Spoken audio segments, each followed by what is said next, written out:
You are now listening to Rekkanition for the music makers of Portland. Now listen with your host, Rekkanition.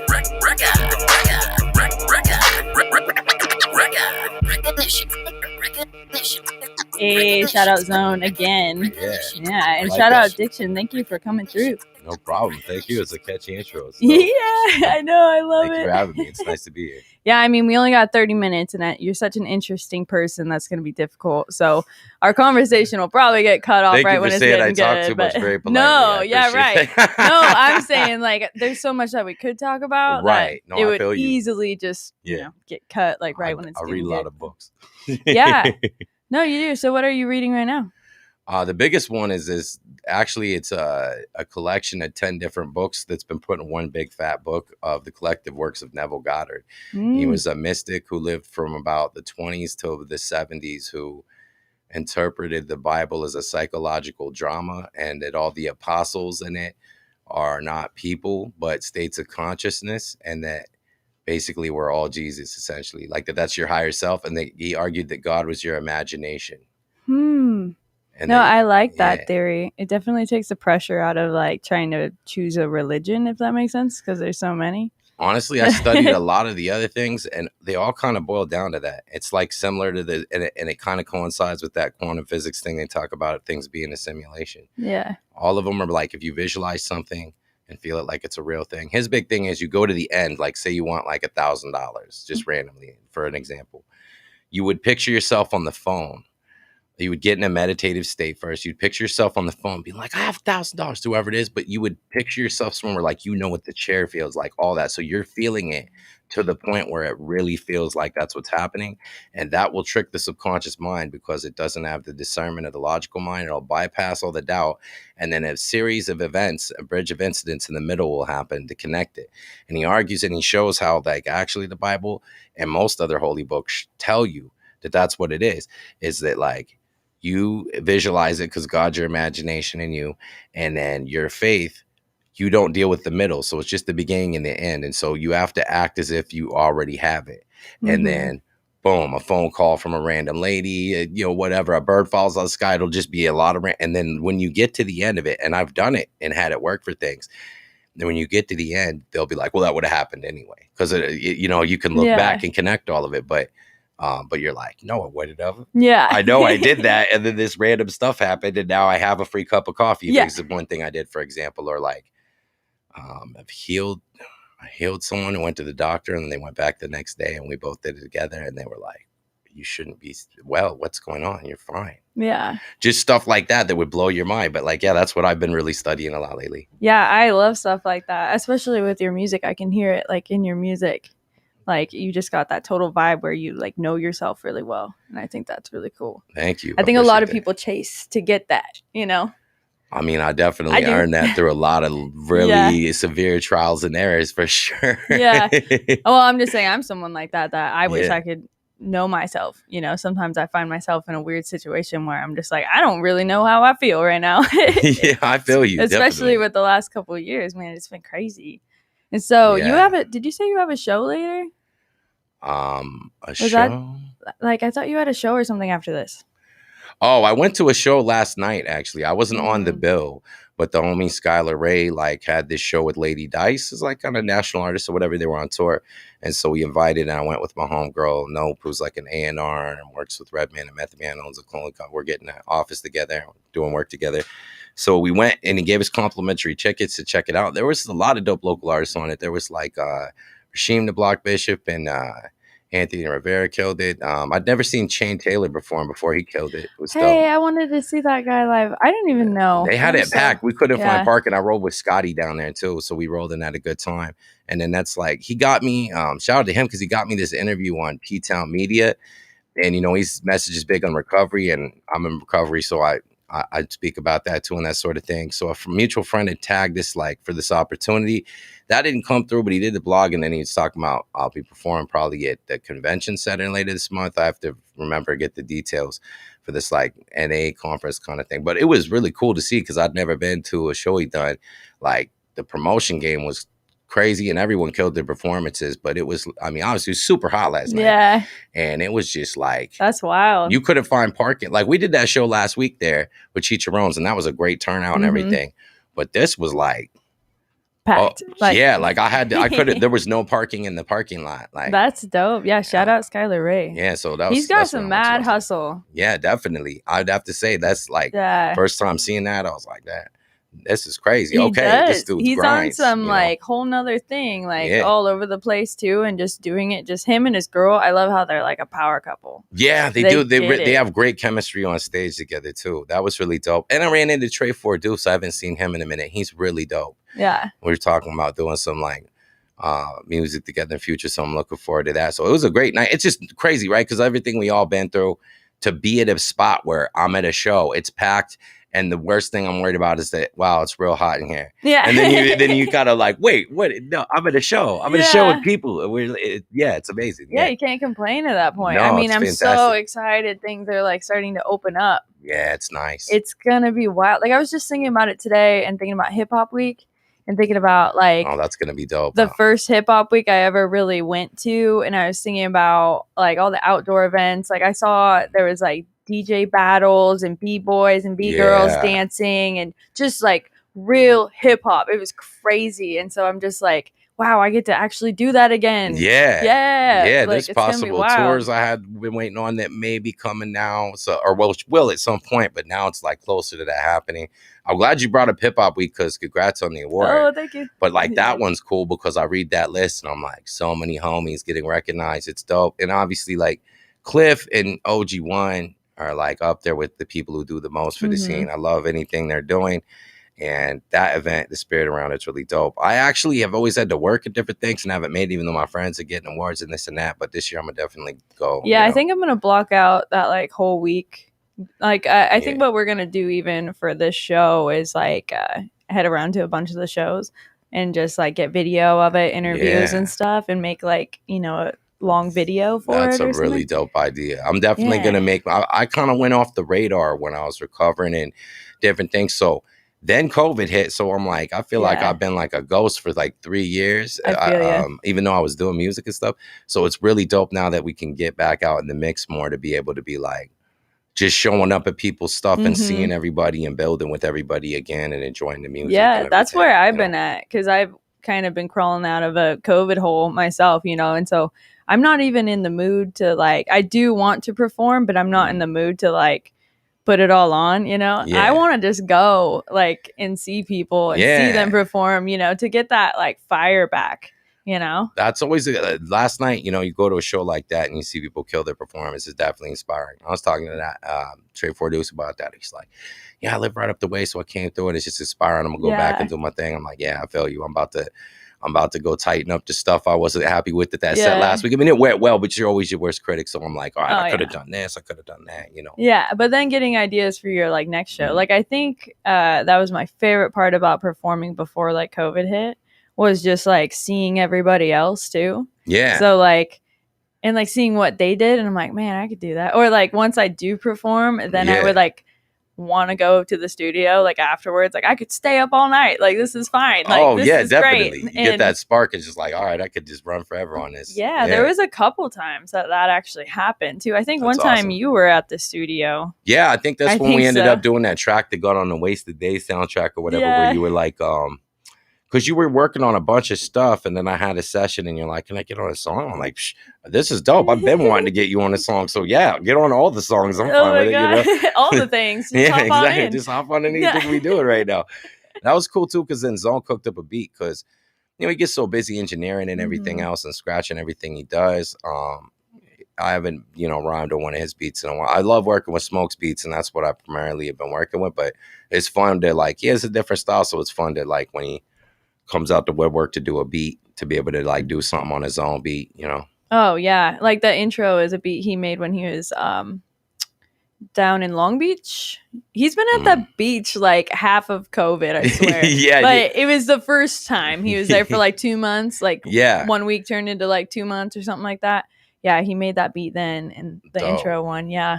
Yeah, I like it a lot. I like the oldies are always dope. I So when you know. flip those in a certain way, it's cool. Yeah, I'm a big fan of like old school kind of like 50s like stuff Yeah. like that. So to be able to rap on something like that, I think is dope. Like I have a verse on that track.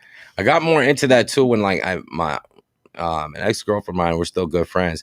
She's from Pomona, and there's like in East LA and in LA in particular, there's this famous radio DJ who would always play oldies called Art Laveau. So she put me up on him and all these compilations. So we'd be listening to that all the time. I'm like, man, these records are incredible, because some of it's like stuff from that era and that style, but it's like that you might not have heard, or that's not as like didn't get as like much success at the time period or whatever. But just the singing's incredible, the harmonies are incredible, the musicians are like some of the best musicians who probably ever lived, you know? Like, Yeah.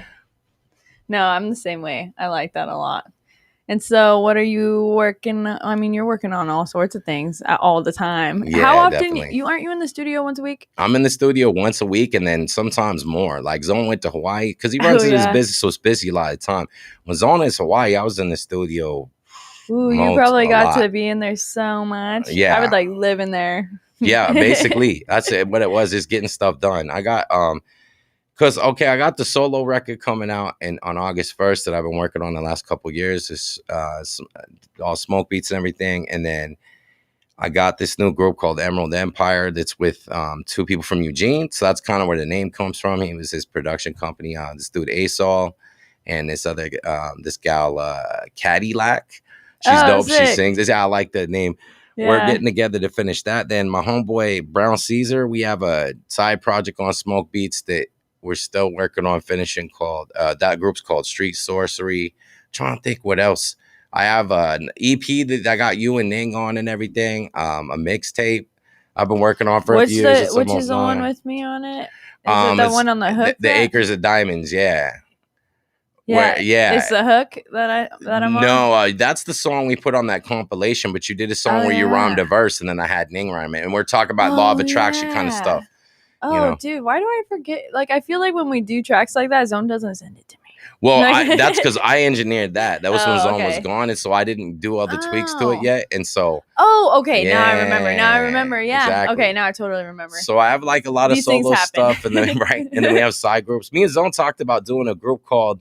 Maybe starting in July called Crypto and Ammo. And so that would just me and him on the beats and tables and me rhyming. He would love that. Yeah. And I think that might happen, which is wild. I've been in mad groups with him and we haven't ever done like a me and him thing or whatever. But I'm pretty sure that's still a thing. You never know. That cat's so busy. And I know. A lot going on. But yeah, I think so.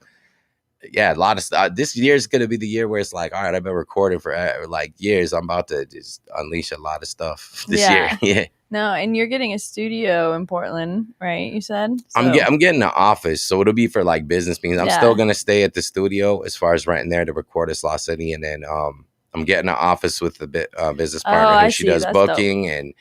and our stuff for like Ruck Down Records, which was Sean Price before he passed away. She works with Redman and Method Man, the homegirl. No, shout out to her. And so we're getting and that's for my like label / entertainment company, Shoestring Savvy. But it's like an office, like we'll have business meetings. I can work on the business aspects and then go record at, Sloth. Oh, that's sick. Yeah, I want to see that. That'd be dope. Oh, yeah, well, definitely. I'll have you out there. It's nice. It's out by the movie theater right off 26, like right by the movie theater out there. Yeah, I'll have to. Have you been to the art studio, Max's next door? No, I haven't checked that out. Yeah, I got like a little sliver in there. I'll have to show you. Oh, nice. Yeah, I don't know if he's around. If he is, we'll go check it out. Yeah, that'd be dope. Yeah. So what about like how many shows have you done other than that one? That was the first return show from COVID. How was that? Like that was crazy. Performing, It was wild. This kind of nerve-wracking because, for years, I had problems with drugs and alcohol, and then that got out of control. But was mainly for years was with drinking a lot. And so I got to where I would just have a few drinks before going on stage. But my first show ever just dead sober in my life probably was right before COVID. I went to Eugene, and the homeboy Asol from my group Emerald Empire, he runs this monthly there that's really successful. So there's like 200 people. And I did pretty good, but I didn't love my stage play. But I was just like so nervous, right? And then that's my second show ever just being dead sober. Like, but I think it went really well. I think it went really well considering I was like, wow, I wasn't as nervous as I thought. And then I lost like 100 pounds since I did the last show. Yeah. So that was crazy So because you I felt was, pretty good, probably. yeah, I was like, man, I could go way crazier on the athletic side of things because, you know, you drop like a whole person off of you. It's a little Yeah. easier to move around on the Congrats, stage. And all dude. that. Thank That's you. awesome. Yeah. That's a big thing because it's hard to do, man.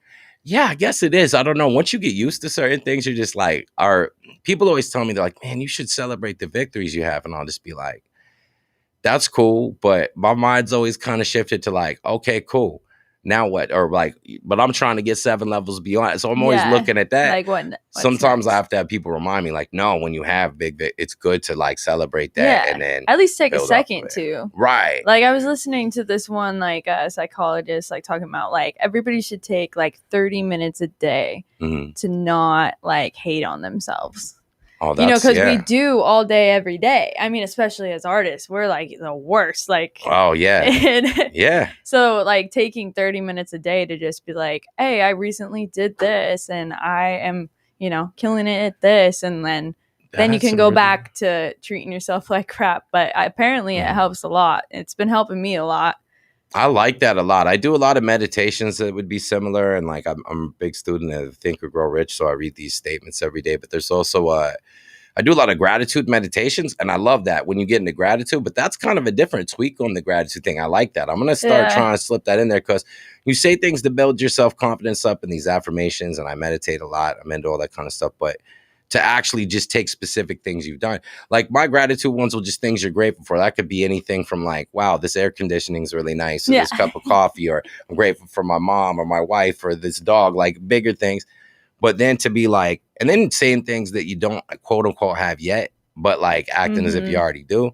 But to actually look at, I did this.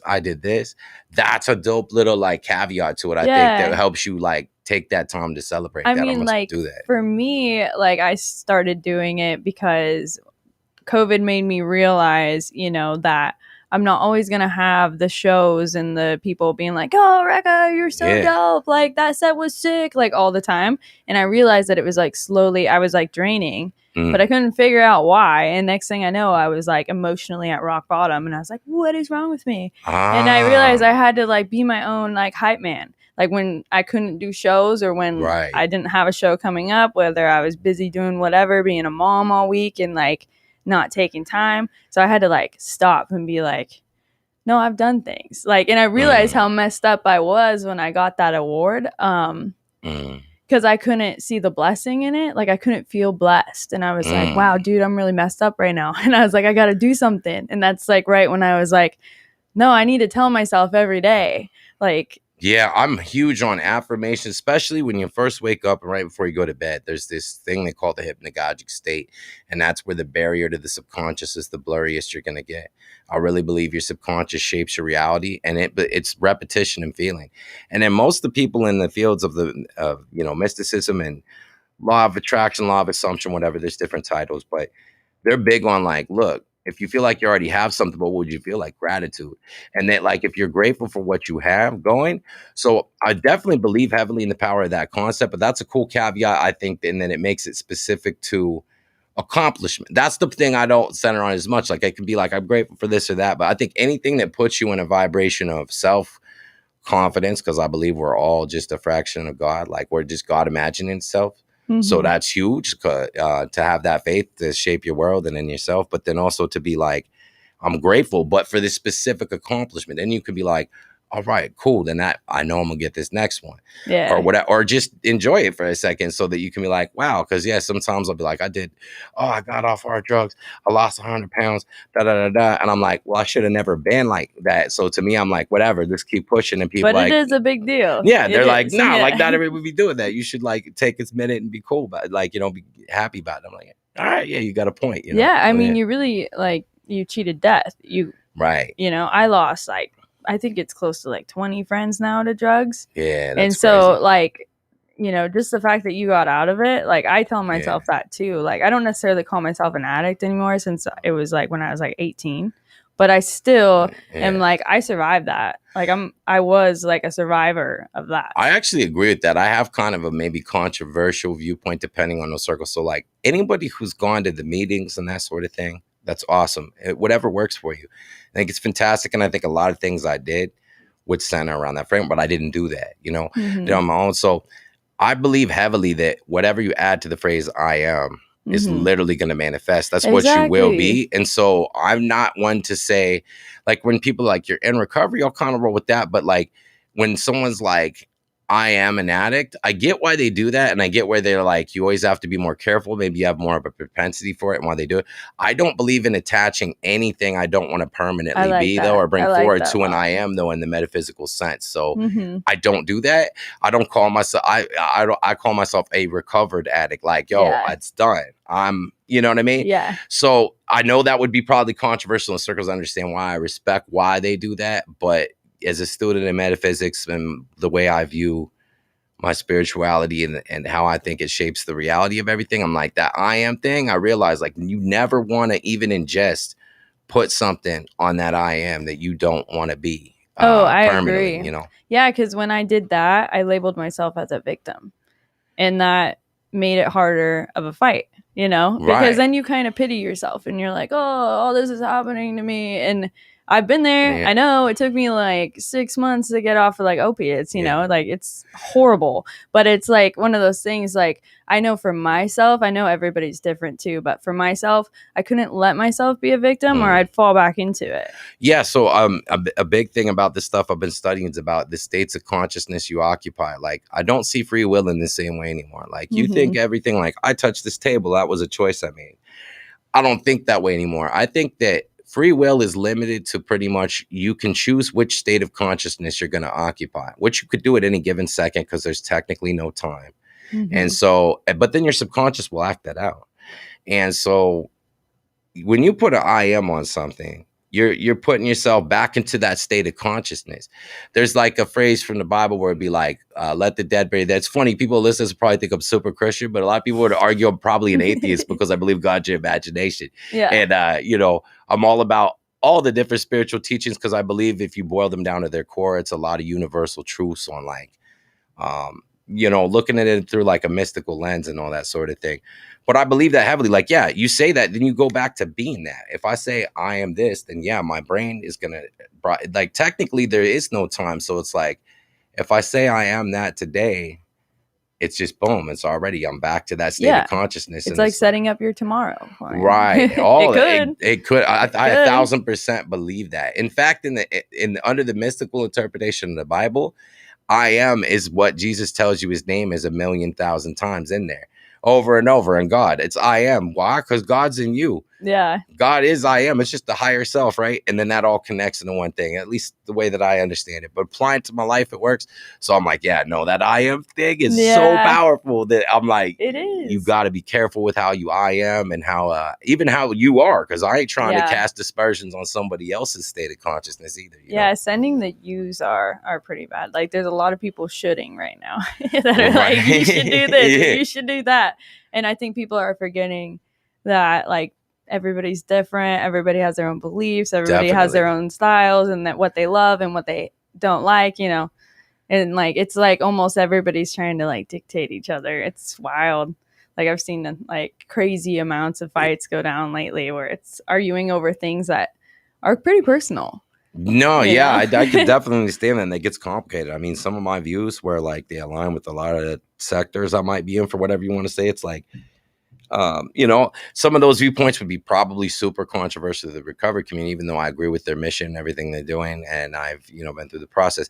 So theological Christians. Yeah. And I know some and they're amazing and it's cool. That stuff, they would completely not like it, right? Yeah, the way that I see it, it shatters the whole basis of that thing. And then it goes out from there or whatever. So I just try to, like, if there's anything I learned through all the crazy mistakes I made from, slanging, getting hooked on drugs, all the crazy stuff I did, it's just that, like, just do as positive as you can. Keep your mind positive. It shapes your reality.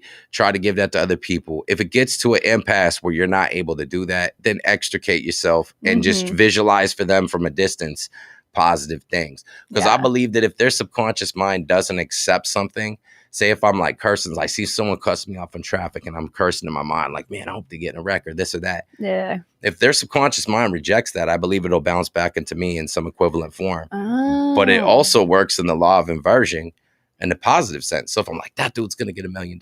Yeah. If he can't accept that, then later on, you know what I mean? No, so that's kind of how I've been trying to like play with that. And whether or not it works, because you can argue all that, I believe, but like, it puts you in a good mood. So why wouldn't you? You know what I mean? Like, no, I'm all about the good mood these days too. Lately I've been doing the thing of like, anytime like I see somebody that looks kind of upset, I like give them a compliment.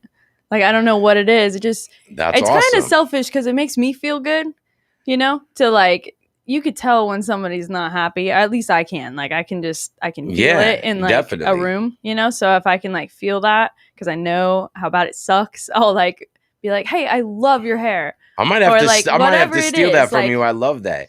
It kind of reminds me of like, so Mos Def was doing an interview with Talib Kweli in his podcast recently. And he brought up, he's real tight with Chappelle, the kindness conspiracy that he had. And I really like that. That like, look, that kind of stuff could be super revolutionary in general. And it's like, it could subvert all the political power structures and things to a degree, because then we're just all like, because I good noticed to each other, you know? Somebody could have come up to you in like a crappy mood. But if you were totally just like happy mood back to them, like kill them with kindness, they can't really fight against that at all. Like, because especially if someone's rude to you and you're rude to them back, then it becomes like this like heated flame where you're both mad at each other for stupid things. All you're doing is just feeding off the same thing. And you could just be having bad days, you know? Right. That could be all the, I think that going back to that thing about free will, and that really, I think the free will you have is just the state of consciousness. If someone's doing crazy stuff, they're just in a state. They could change that state at any point. So it helps me to not judge them as much. But then I've been through a lot of serious stuff too. So then to me, I'm like, if you aren't like, and this might sound really extreme, but sometimes I'll just put it in perspective. I'm at like, if you aren't really a serious threat to end me up in a casket right now, then what's even the point in even being slightly irritated with you? If it's not that serious, it's not worth wasting my time and rent and giving people rent in my head. You know what I mean? Like, if we ain't dying over this, you know, I'm gonna just keep it pushing and try and do something productive and just hope that it works out for you to the best of my ability. And if you really get under my skin, because we all human, then I'm gonna just be like, well, let me just extricate this person from my mind in the situation if possible. You know, until I'm able to, you know, act accordingly in a way that I don't want coming back on me in some kind of way. But even on that other level, which might sound dark, is like, sometimes I'll think about it like that. Like, if there's this little issue with this or someone arguing on the internet, I'm like, if you're not just going to roll up and like, you know, put my brain through the back of this wall, then I'm not really worried about you. Because I've had situations where me or other people could have, that what it might have been the thing, for lack of a better way to put it. So I'm like, it's not that serious. You know what I mean? It's fine. I hope you have a good day, and I'm gonna go have a good day. You know what I mean? And I mean, you can't really fight fire with fire. If there's anything that I saw the last couple years with anybody having a problem with other people, is that like, you can't like be rude to someone to change their mind. Like, if you want them to see your point of view, you have to be willing to be calm and listen to them and be able to tell them how you feel without getting angry. And I feel like people had a hard time doing that. And I don't blame people, because there's a lot of things like all this stuff, and I believe it and I practice as best I can. But I mean, there's really extreme levels of it where, I mean, and then they're just going through different things. Like, it's definitely something that's tricky. It's just like, okay, here's an ideal to shoot towards. I think it works out. But I mean, it's not like we're all gonna do it all the time, you know what I mean? It's not like I've never swung on somebody or something, you know? But that's why I'm so excited for shows to be back, because I feel like the good vibes are coming back. Where people can talk in person, people can feel a vibe, people can, you know, spread their message at shows and it get heard by the right ears, or you know, things like that, where it's not just online where everyone's like, I love that. That's a great point. Like, one thing I loved about the energy of that show, and granted, it's a small anecdotal experience, but like, I think in general, is it like a lot of people are going to be so thrilled to just be back to quote unquote whatever level of normal, to see and interact with folks again and to go enjoy things like that after the last few years. They're really hard. that excitement we might all treat each other a lot better. One would hope, just based on that. Like, I'm just excited to be around a person, you know what I mean, and be out here enjoying things that we've been not able to do. You know. Yeah. Well, it's super exciting. Yeah. We gotta do a show together soon or something. Oh, I'm super down. Yeah, Definitely. We'll have to plan that out. So where can That'd be people find all your info? So my link tree is Diction Uno. You could probably Google me. I'm on Instagram, Diction Uno, YouTube, Diction Uno. Spotify's Diction Uno, artist page on Facebook. I don't have a website yet, but I'm working on that. So I would just say, yeah, I mean, your favorite platform probably has me under that name. And it'll probably sound kind of cocky, but I mean, you could just probably Google me. Well, you're an OG. You've been around for out. a minute. Like, I was just talking to somebody last night that knew you, and I was telling him I was going to interview you today. Yeah. And they're like, man, that guy is straight like an OG. And I was like, I know. And that's why it's so exciting that he wants to come to my show. So I was like, yeah. Thank you. Yeah, I'm honored to be here. Pleasure. You know, it's I love especially connecting with people who are like yourself, that not only make great music, positive, good people, but the talent just in the time period since I've been involved in music for over 20 years. Where it's at now is exciting. There's so many different genres, lanes, artists from all over that are really dope. And it's just grown to this crazy thing. And I'm like, I'm rooting for everybody. Yeah. I don't care what lane you're in or whatever. If you don't have any funky paperwork, I'm rooting for you. Yeah. Well, yeah, man. Thanks for coming through. We're going to play one of your tracks at the end of this. Oh, thank you. And then so people can listen to that. And you said that it's unreleased, right? Yeah, this is going to be off my record, Best Worst Year Ever, coming out August 1st. And it features the legendary Scarab of Living Legends and Rob Sonic of Hail Mary Mallon. And he was on Death Tricks. He's a legend, too. So it was credible to get them on there, and Smoke on the beat. Hell yeah, Smoke. Yeah. Always. Shout Smoke. Right. Well, have a good one, guys. Yeah. Thanks for listening. You know, a lot of people walk around and they ain't even really alive, you know? You gotta find your purpose and go at that, no matter how scary it is. You know, it's true, though. It's few that'll do what few will do to live like most will never live. Do you really want it? I'll tell you right now that I do. Another highly charged day in a life that seems damn near cartoonish, describing the design. Oh wait, is that weird? I veered right out of the vast cast of pod people for yet another sequel. They like that sound like a comic book or bizarre movie. Pause. Okay, you're not wrong. But the thing of it is, this is truly just a common weekday set of events. Sometimes I forget. Me and a few of the reoccurring ensemble cast of characters I've barreled through these narratives with. Tend to take risks on whims for the sake of where passion lives. Follow adventure and purpose through the thick danger. And hang 10 on the fabrics of the hazardous and madness. Like we couch surfing and gambling dens. So our normal is mad intense. You ever starve for what lights you sparking you so hard you could eat through a whole barbecue? I can see the stars line up and click. I can feel the charge of the lightning. Think of all the dark and let the light in. Let the spark inside you crawl right in and make the mark inside you. Beyond the sky they hide the blind, and it's no use if you won't do what you would do to live. Like most will never live. We'll do what few will do. What few will do to live like most will never ever live. You need friends when you got multi-personalities. When I get rich, I'm going nowhere but crazy. I walk amongst the Grateful Dead. They saying step lively, just passing through a field of dreams. And every step's amazing. The furthest I ever been, and life keeps coming. And every day I wake and break a new world record. Survival of the fittest, and the mind keeps running. At the speed of life, deadly race, but the flag stay checking. Every now and then my halo breaks in half. I don't scoring, I ain't perfect, take both sides. Rock 'em like a set of horns. Daredevil, horny devil, lucky devil, deviled eggs. Got balls to pull it off. When life shuts, show my fangs. I'd how normal feels when commerce chaos. And peace is strange, but a long time coming. Still going with made a lane. I'm from a solid deck, and every card got a story. Crown me king of hearts, I put my all in every allegory. I can see the stars line up and click. I can feel the charge of the lightning. Think of all the dark and let the light in. Let the spark inside you crawl right in and make the mark inside you. Beyond the sky they hide the blind, and it's no use if you won't do what you will do to live. Like most will never